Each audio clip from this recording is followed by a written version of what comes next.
Srpska pravoslavna crkva i vernici sutra 30. jula proslavljaju praznik Svete velikomučenice Marine, u narodu poznate kao Ognjena Marija, koja se poštuje kao borac za hrišćansku veru i zaštitnica je žena. Ognjenu Mariju osim pravoslavaca poštuju i katolici i oni islamske veroispovesti, koji je nazivaju srpskom upaljušom. Zato pazite kojim ćete se aktivnostima sutra baviti, da vam se ne bi desilo nešto mnogo loše. Dan Svete mučenice Marine, u narodu poznatije kao Ognjena Marija, smatra se veoma poštovanim praznikom, posebno među ženama, pa je običaj da se tog dana nipošto ne rade ručni radovi i posluje u polju. Žene tog dana odbijaju da zadenu i iglu u konac iz strahopoštovanja prema ovom prazniku. Prema narodnom verovanju Sveta Marina pali i kažnjava ognjem i kao Sveti Ilija koji kažnjava gromom, ona spada u ognjevite svece.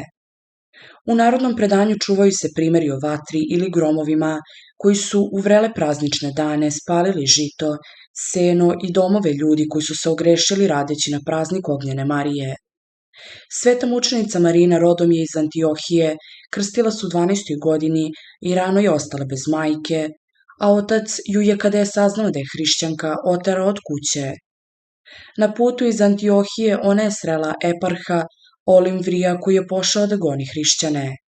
Pošto je odbila ponuđeni brak i zbog njene vere u Gospoda Isusa Hrista, gnevni eparh naredi da je izlože najgorim mukama. Narodno verovanje kaže da Ognjena Marija pali i kažnjava ognjem i da je grmljavina na ovaj dan loš znak. To može da znači da je pred nama teška i sušna godina, a stariji tvrde da su ovakve situacije ukazivale na bolest i siromaštvo. Među pravoslavcima Ognjena Marija izaziva posebno strahopoštovanje. Tog dana 30. jula po novom, odnosno 17. po starom kalendaru, niko ne radi jer se smatra da je tog dana svaki posao netaličan i grešan, da svako ko tog dana prekrši volju Božiju ne može očekivati milost njegovu. Ognjenu Mariju neke pravoslavne porodice obeležavaju kao krsnu slavu. Mošti ove svetiteljke počivaju u manastiru Svete Marine u Albaniji, na planini Longa iznad Ohridskog jezera.